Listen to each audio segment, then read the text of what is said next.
Welcome back to True Crime Broads. We have a very exciting guest today. We know you're all going to love this episode. We have true crime writer, bestseller, and TV personality, Aphrodite Jones, joining us. Aphrodite, thank you so much for coming on our show. Thank you, ladies. I appreciate it. We're so excited to have you on. We know that you have a brand new book out, and we want to hear about that. And also just kind of tell us how you got into true crime writing. We love your books. You're an amazing writer. I love the way you write, very much like you're just talking to the person. Your style speaks to me exactly. You don't try to, sound all fancy. I get really bored when I read books like that. You sound like you're talking to me, and I love that. Thank you. It's interesting. The way I got into this is by accident. I was living in Appalachia in Eastern Kentucky, which is at the end of the planet, basically. There's no airport from 2.5 hours away. And I was a teacher there as a professor at a small college called Pikeville College. And I was also broadcasting on radio at the time I was a news director. And so as I was broadcasting the news locally, an FBI agent killed his informant slash lover, Susan Daniel Smith, Wow. and was eventually convicted. He copped a manslaughter plea. He led the authorities to her bones. It took years before they figured it out. And I was so outraged that a hillbilly, as they called, or what I call mountain woman, had been ignored and had not been the family had not been taken seriously because, after all, this is an FBI agent. Now, Right. ultimately, as I reported on the news, the FBI agent has never, that person is the only person that has ever been convicted of a homicide before or since.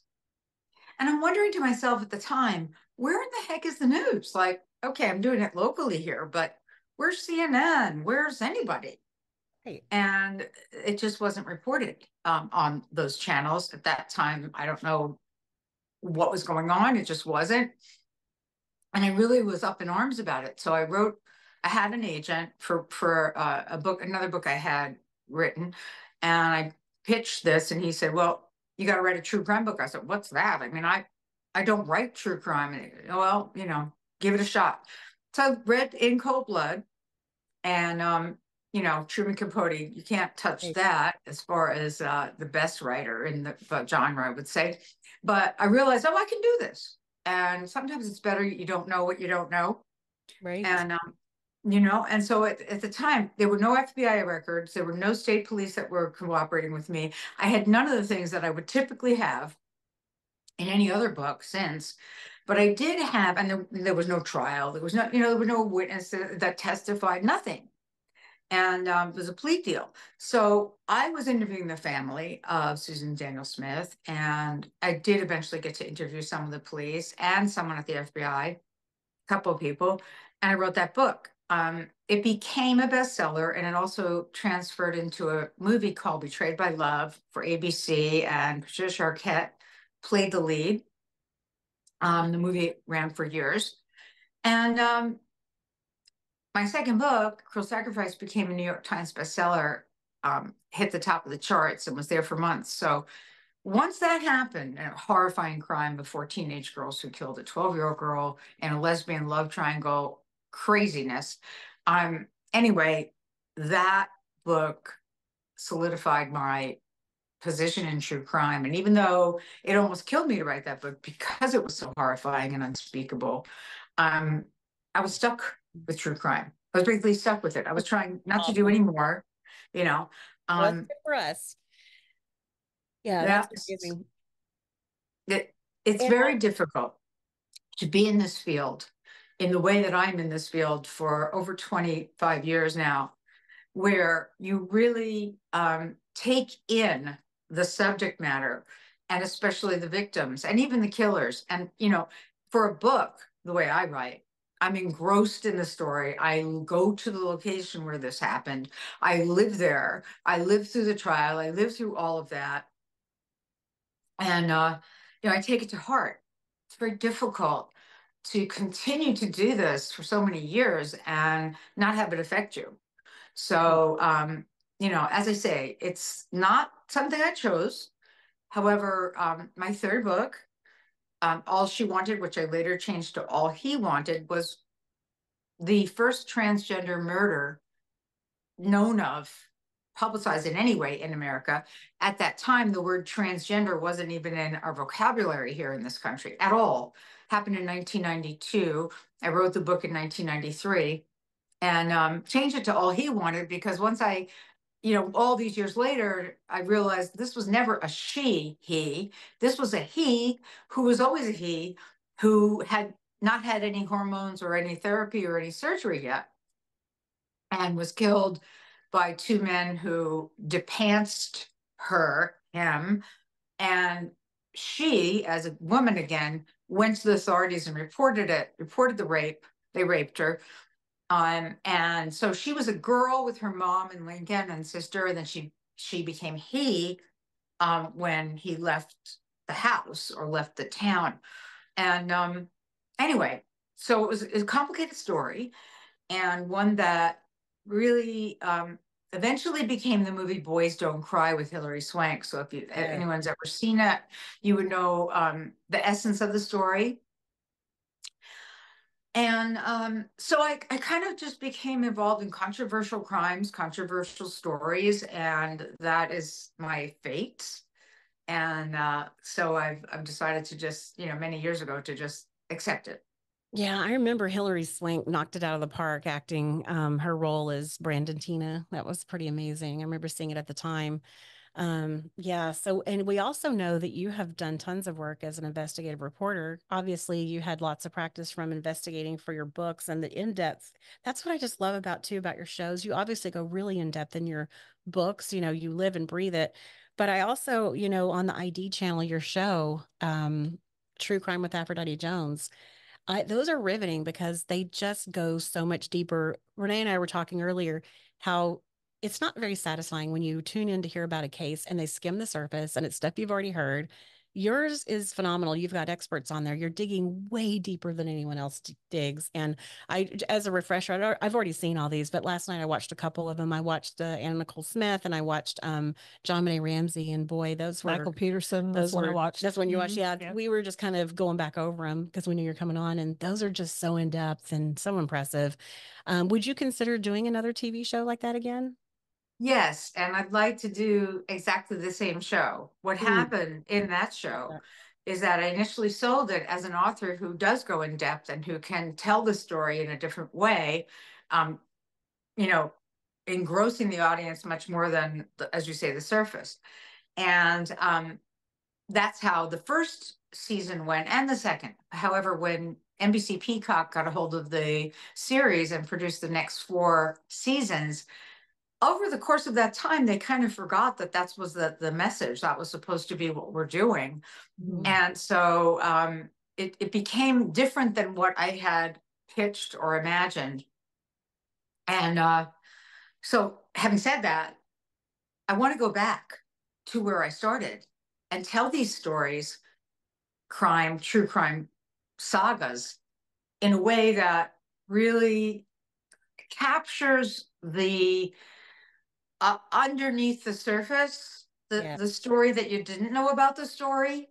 And so that's where I'm headed to pitch. And yeah, we'll see what happens. That's fantastic news. I'm glad to hear that. Man, I hope that happens quickly. Yeah, can't wait to watch new ones. Yeah, that show is amazing.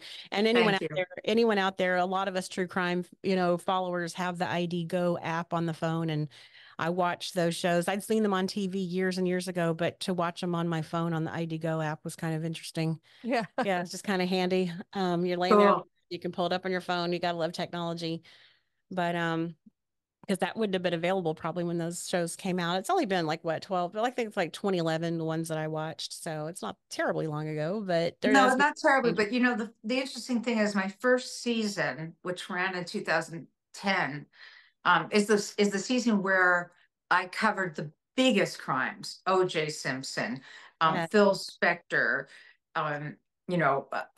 Chandra Levy, and and the Zodiac. And I covered stories that I did in my books about Michael Jackson, the book I wrote, Michael Jackson Conspiracy, and the book Red Zone, which was about the San Francisco dog mauling and the Aryan Brotherhood. Very heavy duty story. Michael Peterson, I did in that, all of those in the first season. And for some reason, that first season is not available to see on IDGO. I don't know why. And yet I feel like that was one of my best seasons, frankly, because again, it was close to what I had pitched. Right. And I got information in those stories that no one's ever seen. Footage of OJ, where he's egging on, pretending he's got paparazzi at his house, but really it's his manager who's filming him. I got that footage. I got footage of Phil Spector, right? No one knows that. I get information from his manager, we're still close to this day, who told me exactly what was going on behind the scenes after OJ, did it, claiming he didn't do it. And he told his manager that he did it, but he just didn't remember it. So there were a lot of things that are in those shows.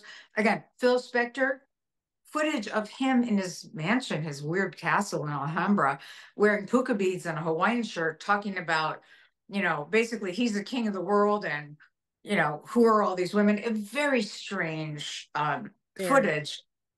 And also interviews with his two adopted sons, who basically were like his little slaves in that castle. Just these are the kind of things that I am able to be drawn to and get. Mm-hmm. And it's the kind of thing I want to bring back again to How audiences. did you get into Phil Spector's house/castle? How did you get in there? Didn't get in the castle. I got into, I could have, but the wife at the time was asking for $25,000 to do so. So no, we didn't get into the castle. No, no, no. I got in because I got to his secretary/assistant and I interviewed her. And Okay. she's the one who spent all the time with Phil Spector and had taken that video, just like Oh, you OJ got Simpson's to go. manager had taken Oh. that video. So I got it through her and Mm. got to see the whole inside of the castle, and we aired that. So again, I wish those episodes were available. I can't put them on the air myself because they're owned by Idea. I have copies of the original versions, but What about one way you? or another. Well, Phil Spector was so crazy. I remember hearing stories when he would record with bands, he would have like a pistol up on the counter. It basically just like, this is here to intimidate people and he wouldn't let people leave. I remember reading stuff like that about his recording sessions. It's pretty weird. And it's Very weird. I think he shot at the ceiling when he was recording with one of the Beatles, and just crazy stuff. The man, I went to the trial. Most of these things I go to the trial. I don't just, skip out. I'm there for the right. entirety of it. I went to the trial and he would come in with his shoes that had lifts in them because he was very short, various wigs, different days, different wigs. And you didn't get unmasking until he was found guilty. But listening to the women who had been threatened, who were scared to death, who were trying to escape his castle or his presence, all throughout the years prior to what happened to Lana, was the thing that really got to me, would get to anybody, because those women had not been heard from in the first trial. This is the second retrial. And so again, these are the things that matter to me. It matters to me, for example, that I was at the Bill Cosby trial, Mm. that I heard from those women who at a much younger age had been drugged and raped or somehow sexually violated, which they didn't remember because they woke up drugged somewhere else on the property, wherever it happened to be. And one young woman, I'll never forget it, turned and said to, now they were older, so many years later, and said, "You remember, don't you, Mr. Crosby?" And they cut it out. The jury needs to, offense, objective is, that can't be but of course you can't unhear it. The jury heard it. Yeah, You right. know, he did that. But hearing from the women, again, the bigger story to me is all the people who were the victims prior to the murder of someone, because you know, it wasn't just Lana Clarkson who was, you know, the victim of this person, monster, although she was the end result. Had we known anything from these other women years prior, she would Yes. perhaps be alive, you know, so there's all of those things. Right. Yeah, he just seemed to, it's just so unfortunate for her. I guess when she tried to get away from him, he took that rejection obviously very poorly and took care of business. And I don't know why he thought that he could get away with that. You shoot someone in Well, the, he did, remember, he got away with it. He had a first trial where it oh, was, yeah, no, it was, I believe, a hung jury. In any case, they were able to retry him. They didn't acquit him, obviously, the first time, or right, they wouldn't right. retry him. But it was the second trial that I went to where you really had the ammunition that went after him.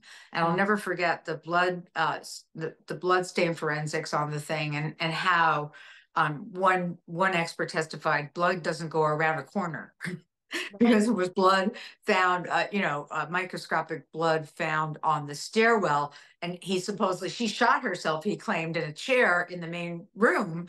So how did this blood get around the corner? You know, things like that, which, Right. you know, are very unfortunate for the killers. But then again, that's how karma works, right? Yeah, exactly. And I remember he died in prison several years back. And Thank yeah, goodness. yes, Monster, what a monster. And it just makes you wonder, how did he get to be that way? How did that happen? But I wonder that about all these cases. right? Um, yeah. So let's talk about your brand new book.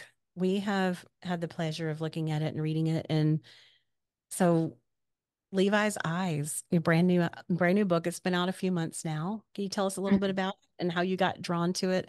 I Sure. believe, I believe you did a show on it before you wrote the book, correct? I did. I did. So I did film an episode on Levi's murder by his father, Carl Carlson, back in 10 years ago, 2014. And at that time, there was a murder of his first wife suspected. She burned in a fire in California, and that had never been designated a murder at that time. But it was the back of my mind because I knew, you know, this didn't just happen that he killed his 23-year-old son for insurance. There has to be more. And when I found out that, you know, his first wife died in a burning house in California, interesting thing about it was he saved his children out of that fire. So Levi was one of the children he saved. So he gets to New York and starts a whole new life with a second wife, Cindy Bess, who's her maiden name. And they have a child together. And Cindy's raising four children, his three children from his first marriage and their child together. And she believes he's a hero. You know, he went into a burning house and he would do things like say, I'm not a hero. You know, he'd downplay it so that he could, you know, have all the more believability, I suppose. Mhm. And it wasn't until 2014 or 2013 where he was found guilty. And then when I went in 2014 to do that show, that I knew, okay, what is the justice for Christina Carlson, his first wife who died in that fire? And sure enough, I waited, as did everyone else who was the family of Christina. And sure enough, in 2020, Carl Carlson faced a murder trial in January and February, right before COVID shut the world down. And I went out to California and covered that trial. And thank goodness a fire investigator had saved the evidence because he felt that it would be needed at some point down the road. Now, this is 30 years Wow. later. That's amazing. Amazing, amazing. And so the evidence included audio tapes, interviews, a video of the crime scene. You know, you could see where the window had been boarded up with 17 nails. There were experts who had gone through the scene at the time. All of those records had been saved by a fire investigator. And you know what's interesting about that is when somebody retires, typically they're not allowed to take boxes of evidence, and that was actually, you know, not kosher. But this fire expert really truly believed that justice would happen for Christina Carlson. So when he retired, he knew one thing, which is after 7 years, the department destroys and throws out records. And he knew that. And so it had been that long. So he took out of his locker, out of the evidence locker, those boxes of evidence and brought them home and locked them in his own locker in his basement and kept them there. So the chain of custody wasn't broken because all the evidence was sealed. And from the initial time when they did the investigation on this and couldn't pin the murder on Carlson. And so that's where he didn't realize that, oh, he thought he got away with that. And they had ruled it accidental, and they had paid out $200,000 in insurance money on the murder or death of Christina Carlson. And later it came back, oh, no, he's convicted of murder. And also came in the murder of his son, because under modus operandi, both victims were killed for insurance money. However, there's a bigger story about Levi and his father and the convoluted relationship they had for all those years until he turned 23, and bizarre happenings that I don't want to give away that are in the book that have never been talked about on any of the TV shows that have covered this case, and how twisted Carl Carlson's mind is. And in that case, I was able to speak with Carl Carlson for almost 2 years, 5 days a week. We had a standing appointment. He would call me from jail. And he hadn't been sent back to prison yet. He's talking to me before his trial, during his trial, and after his trial, which is unheard of. First of all, no defendant who's facing murder charges and a trial would be allowed to talk or would decide to talk to anybody in the media. And then during the trial, he's talking to me. It was very strange. He's a nut, to put it simply. That's a real nut, a real nut. And so in the book, you see comments from him straight out of his mouth that you really can't believe this is real. Honestly, I've had people say to me, I read the book, I couldn't put it down, but I had to keep looking back at the pictures because I couldn't believe this was real. And there is that sensibility in this book, which is why it is selling so much. And I'm happy about it because I spent 4 years on that, and that's a lot of time. I was just about to ask you how long you spend writing books. This one was 4 years. 4 years, yeah. It was about 3 times longer than any of my other books. Typically, within a year, I can produce the book. Okay. Not this one. Not this one, because it was mountains of documentation to go through, mountains of videos, audios, transcripts, police reports from 2 coasts, right? And then all the interviews that I conducted. And I was fortunate enough to have access to Cindy Carlson, who, imagine, she lived in the house with this killer. And eventually she figured out he's a killer and hired a PI. And the PI says, you got to stay there because there's no other evidence. Now she's sleeping with a murderer with a knife and a scissors under her bed and nunchucks. I think about this, I think often about the Rex Heuermann serial killer, the Gilgo Beach serial killer. And people ask me, would you write that book? Well, the only way I could do that is if I could get to his wife, because she lived with him, right? And at some point she had to know something, or she didn't know anything, but that lifestyle they must have had in there had to be super weird.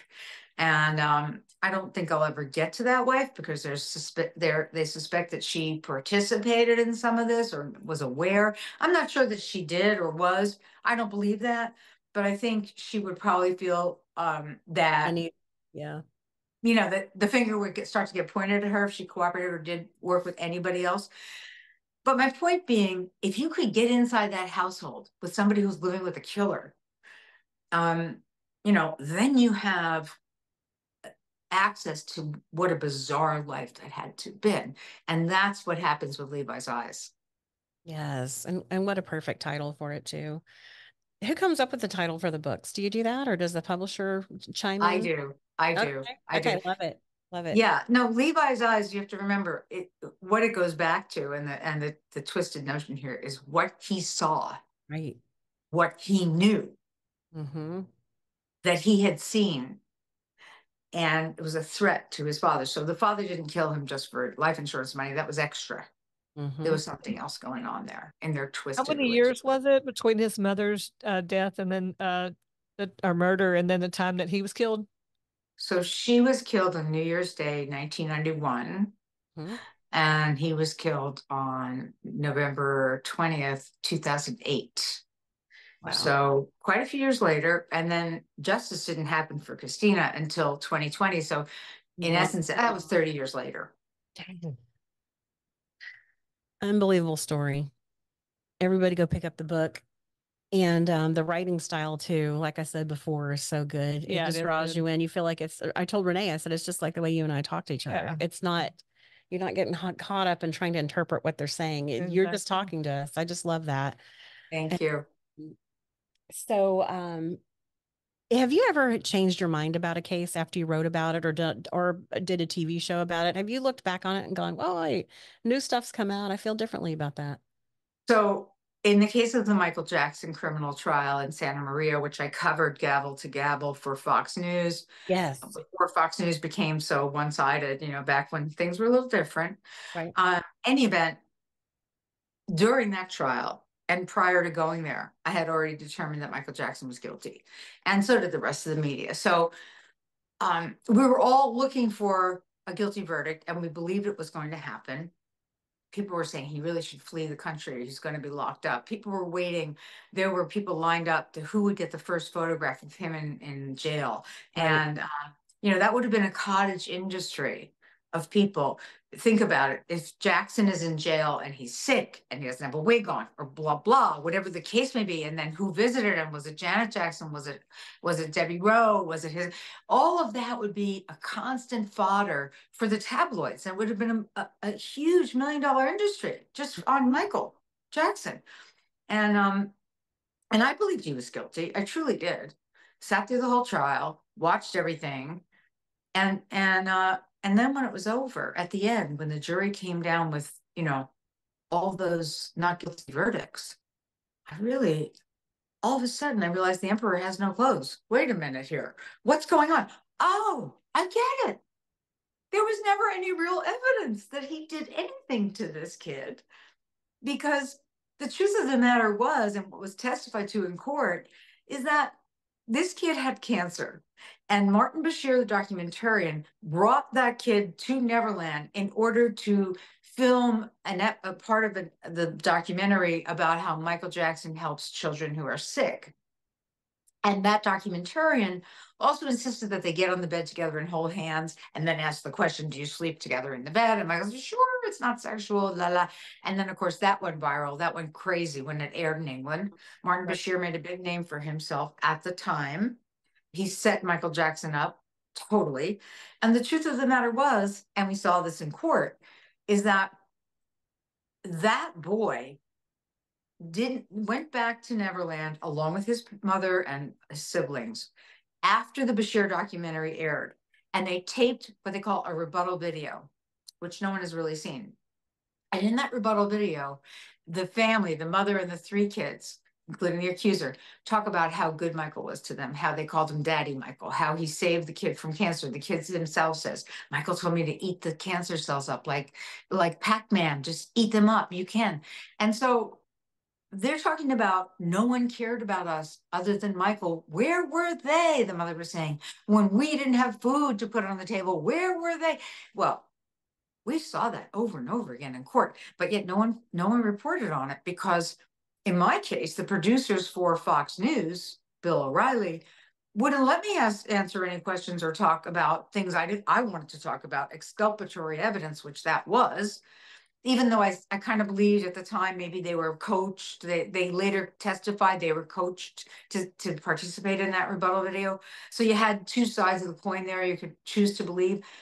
I still wanted to present that to the audiences and say, and Bill O'Reilly and his people said no. Yeah, that's right. incredible. Jesse Waters was the booker at that time. We're going back almost 20 years. So now he's got his own show. He's replaced Bill O'Reilly. So he was the booker, young kid. And he would tell, they would tell me what it is they want me to talk about that day. And that's how news works, and we can see it now because it's so one-sided. In that case, back in time, almost 20 years ago, 19, when I wrote that book and when I covered that case, and I had my aha moment where I realized, the jury got it right. This kid had cancer. If Michael Jackson was going after any kid, just be the last kid on earth he'd go after. And not only that, but this quote unquote molestation happened supposedly after the Bashir documentary aired, not before. So the timing is all screwed up. So wait a minute, let's rewind. And I went back to Santa Maria. I requested that I get a judgment and order from the judge in order to look at the evidence, which he then gave to the public. Nobody else bothered to look at that evidence. So I'm the only one who has it because it was destroyed because there was an acquittal. And you know, in that evidence, as I'm watching the police interview with Gavin Arvizo, you realize you don't believe it. You're not sure, like, why are they coaching him, the police? And then there are many other things that were in the evidence that the kid says he doesn't know what ejaculation knows. And I'm thinking, okay, he's 13 years old. You know what that is. Like, Right. no. So I changed my mind and decided I'm going to expose the media. Are you there? That's awesome. Yes, we're here. Did you lose us? Okay. Yeah, no, I'm here. My iPhone's going haywire. Oh, We can hear you. yeah, we can hear you. And Okay, you're doing good. great. Good, We're hearing you great. good.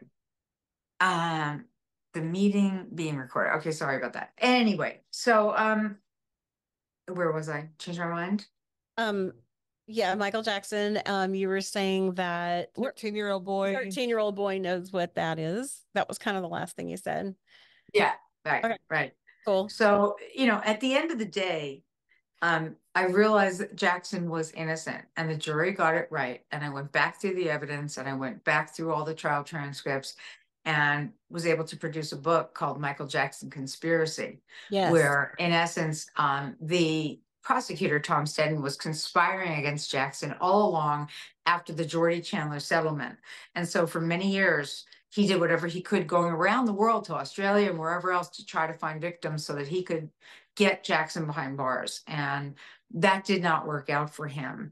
And I felt at the time that I was destroying my career as a media journalist because I was actually outing all the rest of the journalists who had covered this trial. And it was 2,400 journalists. 2,400 credentialed journalists were outside that courtroom. Only 50 of us got inside the courtroom. And nobody corrected anything after Jackson was found not guilty. Nobody made any kind of attempt to rationalize or understand why the jury came up with not guilty verdicts. And by that time, when I wrote that book, I thought, well, I'm gonna have to move to Costa Rica when this is all over because I won't have any career anymore. Really, that's what I thought. I can imagine that feeling. Yeah, that's great. It was something. And you know, now big name. Back then there was no social media. Remember, we're in 2005, so it wasn't really a thing. And so like, no, there were no cross checks on this. The fans were there in person. Many of the fans had come from all over the world in waves. And they had a sense of what was going on because they're outside the courtroom. But no, nobody did anything about it. And nobody really told the truth. And I thought, you know what? I owe it to the public to tell the truth here. Right. And if I have to sacrifice my career, then so be it. And as it turned out, now we know how slanted the news is, right? Mm-hmm. Now we know. What are your thoughts on, it's been a few years since I've seen it, so I'm fuzzy on the details, but what are your thoughts on that documentary called Leaving Neverland? Is that what it was called? Yeah, that's what it's called. What do you think about that? It was very compelling. I'm not going to deny that. However, Wade Robson was the very first witness to testify for the defense. The first witness, number one. Yeah. Why would he do that? Why would he get up on the stand to say that Michael was such a mentor to him and Michael was, you know, just made his life and that he loved Michael and I have notes from evidence from the Robson family saying, you know, be strong, Michael. Well, so they're supporting Michael Jackson in every way. And Wade Robson decides to be the first witness for the defense. And yet now he's claiming a whole new story. Interesting. And yeah. A lot I of don't money remember involved. the details of that show, but I do remember those boys as men saying it happened. So it's just crazy, you know, on what to believe. But yeah, I do remember that when Michael Jackson's trial was going on and man, you're right. That would have been amazing. If he went to prison, you're right. I never thought of it that way. That would have been a huge circus and like you said, a multi-million-dollar industry of getting Absolutely. based on just Like Michael Jackson Yeah, yeah. and the Unbelievable. drama. Yes. Is he suicidal? Is he not suicidal? You could just picture, you know. Oh, yeah. Every move would be documented. Is he, being held by himself? Does he get out of his cell? All that stuff. Yeah. Everything, Imagine. Yeah. everything. You know, That's he's so sick. He's not sick. He's this. He's trying to get drugs. He's whatever it is. They would make it up. yeah. That would have been outrageously huge. Mm-hmm. And they were anticipating that. So, the media was very disappointed. People were shocked when the verdicts came out. You could see mouths, jaws dropping open on some of them. And, again, going after the media, which I did back then, I mean, I it was scary to me. Going after the media now, however, is something that everybody seems to be doing on social media, and they all go against each other as well. You watch CNN, they're going after Fox. You watch Fox, they're going after CNN and MSNBC. It's like, and MSNBC plays that same game. So we don't really know what the truth is anymore, I feel. Yeah, right? you were one of the first to do that. That's for sure. Because back then, you're right. The media wasn't all attacking each other like they do now. Right. Pretty And wild. so it's like people believed the media like it was gospel back then. And it wasn't. It No. wasn't. Yeah. No, I hear what you're saying. I remember just growing up, my parents watching the news and being like, well, that's what happened, You know what I mean? Right. Yeah. Right. But back in time also, I have to say that, way back in time, that, it was straight reportage. There's a war, people, this many got killed, whatever, the fire happened, whatever the news may be. And whatever it was, they reported as slowly and surely, but surely, and certainly with Michael Jackson, the media had a way of slanting everything for his whole life to make him look like a freak. And for example, the moment where he held Blanket, the baby, over the banister, the balcony in Germany, right? Well, he talks about that in the documentary. We saw the full documentary footage Martin Bashir did, and we saw it in trial. And he says, I held Blanket out because the fans were down there begging me to show them my new baby. And they were begging and they were going and they weren't leaving. And I sent pizzas down to the fans and da-da-da. And finally I decided I would hold Blanket out so they could just see him for a few seconds. And he says, I held that baby so tight. And he loved his children. I mean, that's so clear. And so he says they ran it over and over and over again on the news and talked about how I was basically going to throw my baby. And Gloria Allred said that he should have the baby taken away because it's child abuse and all the rest.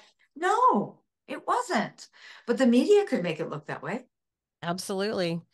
And I'm afraid the media has done that in other cases too. And that's a whole different episode. But, of people being convicted that shouldn't have been maybe convicted. The media can gang up and work with prosecutors and that's all, like I said, that's another whole podcast. I've got a case in mind, but with young people today don't realize how big Michael Jackson really, really was. I mean, he would gather, like you said, he would go to his balcony at a hotel. So many people would gather that it looks like you're looking at a picture of a music festival.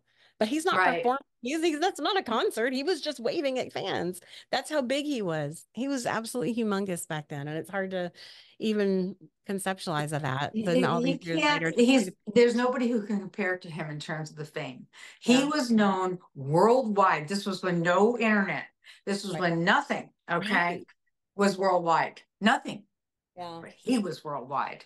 And he has fans to this day that are avid in Germany, in Japan, in various other countries in Europe. I mean, I constantly get, people come from Korea, from Belgium. I mean, this is regular. It happens to me all the time that people want to hear more about it because they didn't get the full story or they don't have the book. It wasn't translated into whatever language.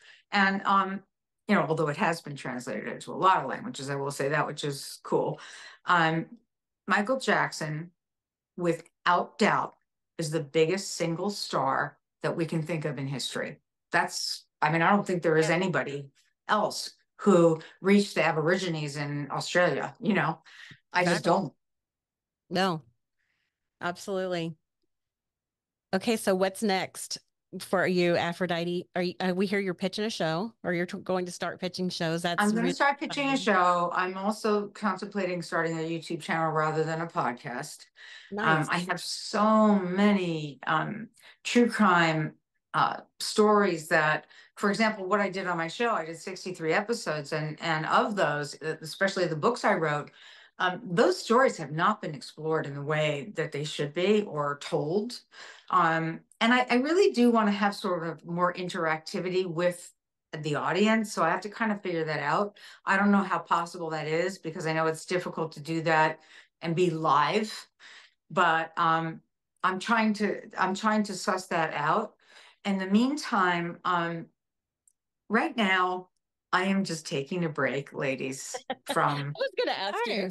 That sounds like you probably need one. You've done a lot, and you just spent 4 years on this book that just recently Mhm. came out. I think I would take a breather too. Yeah, that sounds Yeah, like a great idea.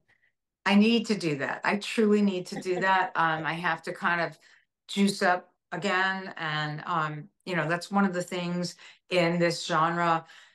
You will find the longer you're in it, you do need to break away from it, because you can just get so depressed and feel like the world is just twisted. Yeah, And then you have to remind yourself, no, these are individual instances. This is not normal that somebody gets murdered. The news makes it seem like it's normal because it's every other day there's a new murder, but that's not reality for all of us, right? That's the way it was for me with Shanann Watts, with Chris Watts that killed her and the whole family.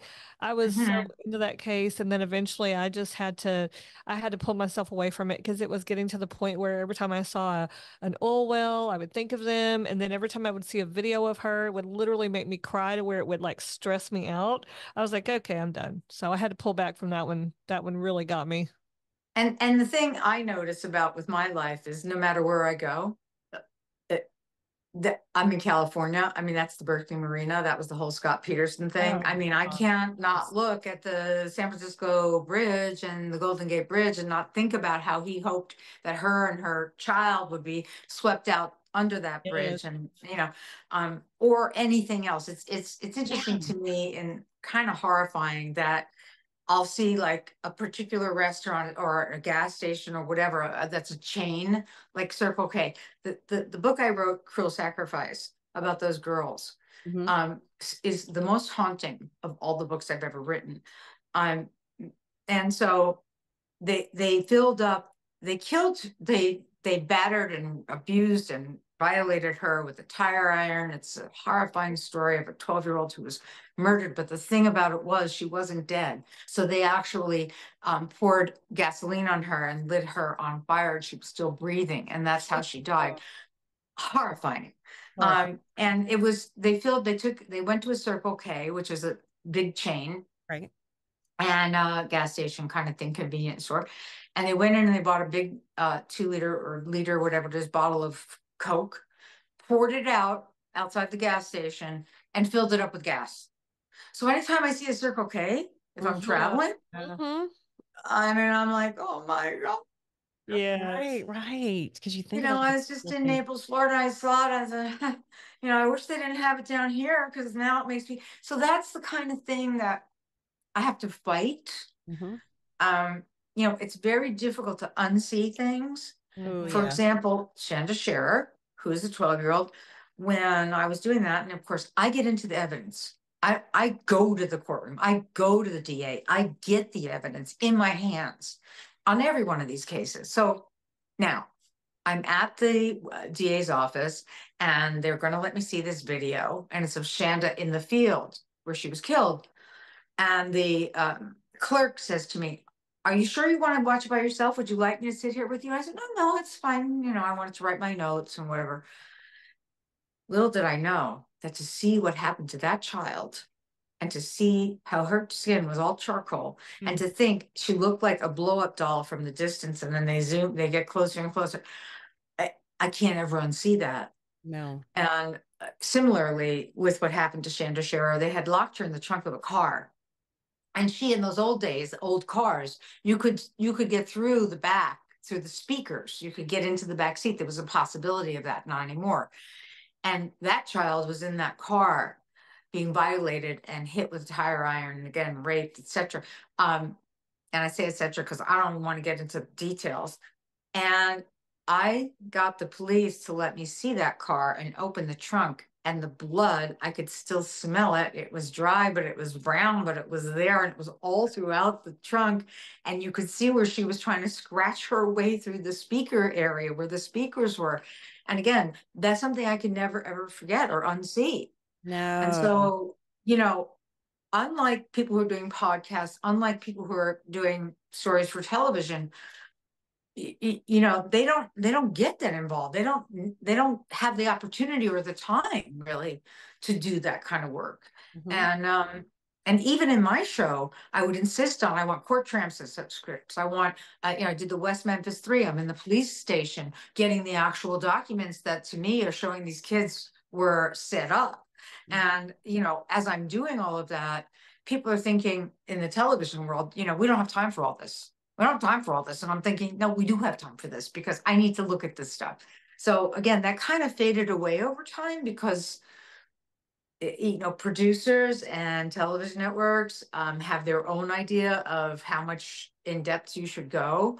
And I want to get back to that. So that's really in the plan, whether I do it on my YouTube channel, whether I do it on there and then transfer to TV, both, whatever. And then there's also the Michael Jackson documentary that I'm working on, which we'll see if we can get that made. A documentary that's going to be an answer to Leaving Neverland, a documentary that's going to show people don't know why Jackson was acquitted. They think it was star power. No, it was not. There's a lot of evidence in that trial that nobody has seen. The rebuttal video, the full tape of the Bashir interview. The thing is, we need to get to the Jackson estate in order to do that because the Jackson estate owns those videos.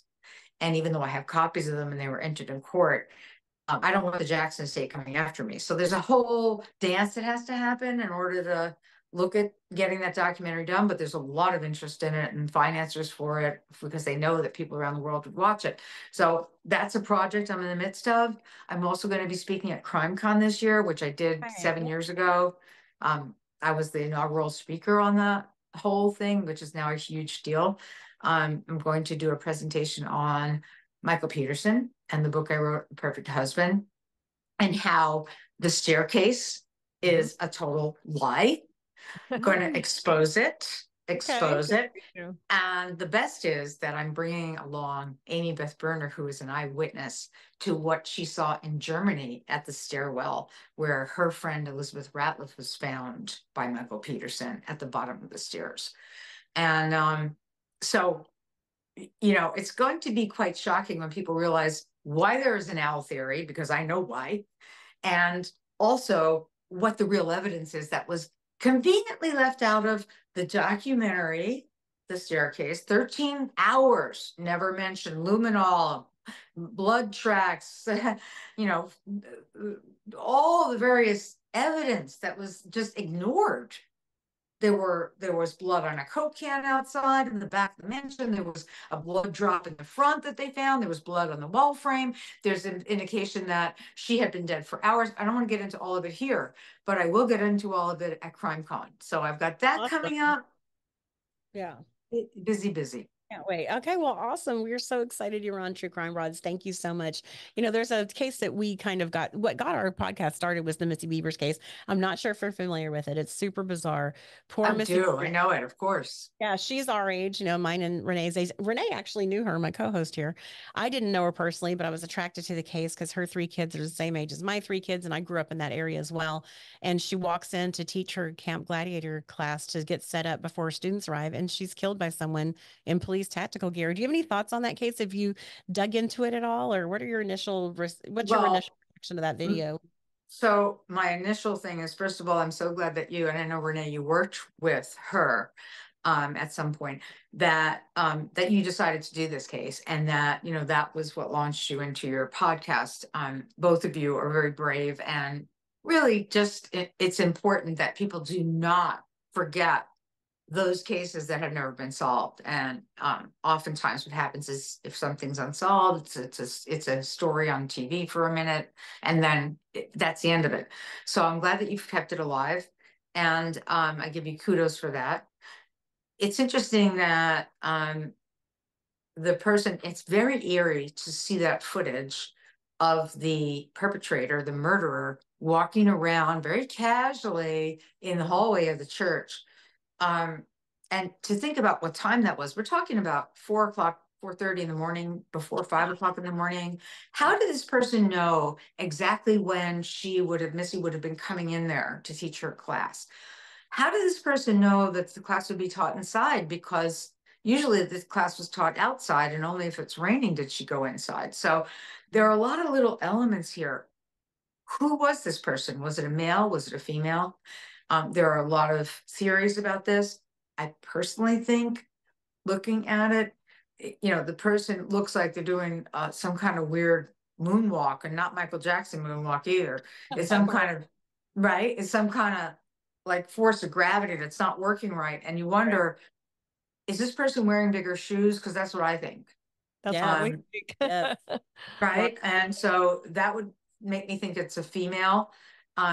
Somebody pointed out at some point that the person never adjusted their crotch, which is something a man would do. Oh, That good didn't point. happen. That is a good point. Right. Thought of that. Yeah. So, I have dug into this case. I don't know why they haven't been able to pin this on perhaps the wife of the person that Missy was having an affair with. I can't understand that. Is there evidence they're holding back? Well, yeah, we know that, right? Mm-hmm. Sometimes you got to play the long game. Remember, as I said with Christina Carlson, that didn't happen for 30 years. Right. They played the long game. That fire investigator counted on that. That's why he took that evidence. Okay.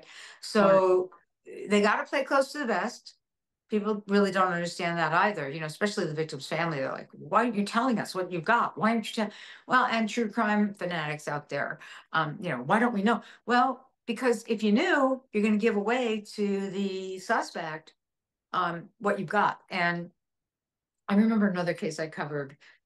I had done a television show long ago for Buena Vista called The Justice Hunters. And I had a team of people with me that we were looking at unsolved cases. And one of them was a woman who was killed by someone who came to the door dressed as a clown. And we knew who it was, but we couldn't say that on the air because it would be considered, slander or libel. But yeah, we knew who it was. And so as time went on, it took many years, but one day, it was a Florida case. I was in Florida, and there it was on the front page of the newspaper.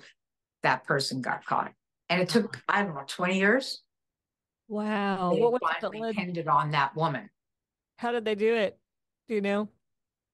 DNA, hair. Nice. She had a wig on as well. There were a lot of different, there was a witness who finally came forward, who knew about the woman's whereabouts and her strange dealings prior. So, and that's something that will also happen, is that, DNA was not around and back in time. So then they were able to have new, evidence. And also the witnesses sometimes are afraid to come forward.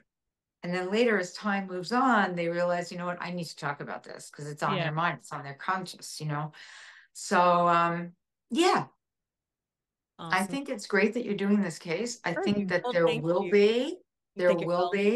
a closure to this. Okay. I'm Good to pretty hear. sure. Possibly there are 2 people involved. I don't know what you all think. Yeah. Yep. Yeah, your instincts are great. I'm so glad to hear that you think We're it'll right be on solved. target with you. Yeah. I think somebody was diverting. I think the person in the hallway was a diversion. I That's think the person in the you're the hallway second was one that said way that. too comfortable. Sorry? That makes You're the sense. second guest who's mentioned that. That's interesting. Yeah, you're right though. The person does look really comfortable. We've heard Too comfortable. And I don't care who you are and how comfortable you are in a setting. If you're about to commit murder, you're not swinging the hammer around. And you're Yeah. not letting yourself be looked at on camera either. Yeah. Crazy, This isn't it? person wanted to create a diversion. My theory. Okay. Okay. Yeah. Anyone else can say, no, we don't know. And we don't know. Somebody would need to divert attention away, especially so that the police would get this footage the closed circuit footage, the surveillance footage, and see, oh, who are we looking for? We don't know who we're looking for. Here's the perp. Maybe not. The woman that we've gotten some intel on that has been looked at by police, of course, we don't know who killed Missy Beavers, but that person was known to stay up all night doing crystal meth. So is it possible that person just looks, like that because they habitually just stay up and because I'm just saying that I'm the same age as all these people, and I would have gotten tired by 4. I wouldn't have been able to I wouldn't have been able to take on this big project of trying to kill someone and run out and not get caught in the tactical gear in the pouring down rain. Yeah, I would have been like, no, y'all, that's fine. I'm tired. And right. You just never know. When it comes to murder, there are no simple answers. That's true. Yeah, that's true. It'll be interesting to see how this unfolds. It'll be 8 years next month is the 8-year anniversary of Missy Beaver's murder. And that's just too long for us, but I hear what you're saying. Some of them are long game and we're just going to have to. It's been so many twists and turns. It feels like a lifetime movie that's been a lifetime, literally. I hear you. I know how that feels. And again, when I was waiting for that other shoe to drop on Christina Carlson, that didn't happen until 2020. So think about that. I covered the case in 2014. And the family who believed that she had been killed back in New Year's Day, 1991. So in essence, 1990, 30 years prior, waited for 30 years for justice. Unbelievable. That's horrible. It really is horrible. It is horrible. I mean, we're over here in about 8 years and we're big time whining about the 8 years. That's way too long in our book. That's just too much. Yes. It's not funny, but it does make me laugh because I get it. I get it. Yes. Well, it's aggravating. You're like, wait a minute. What do the police have? There has to be something. Why aren't they going after this? Why aren't you think they're not doing anything? And they may not be doing anything besides waiting. And Midlothian's a really small town. It's not like they have murders all the time. This isn't Philadelphia. This isn't even Dallas. This is Midlothian. So yeah, it's just been crazy. But we're so excited to have you on the show. We hope to have you on again sometime. Thank you for just spending some time with us. And everybody go out there and get Levi's Eyes. Great book. It's on Amazon. Great. Yeah, we'll link it in our show notes. And please keep in touch. Please let us know if there's anything we can do or anything you've got coming up. Yeah, we don't want to miss anything. So we're going to be watching. Okay. Are you guys going to be at CrimeCon? Yes, we're planning on it. Yes. Okay. Well, I'm looking forward to seeing you there. We can't wait to meet you in person. Okay. Me too. Have a great day. Thanks again. Thank you, guys. Bye-bye. Bye-bye. Bye.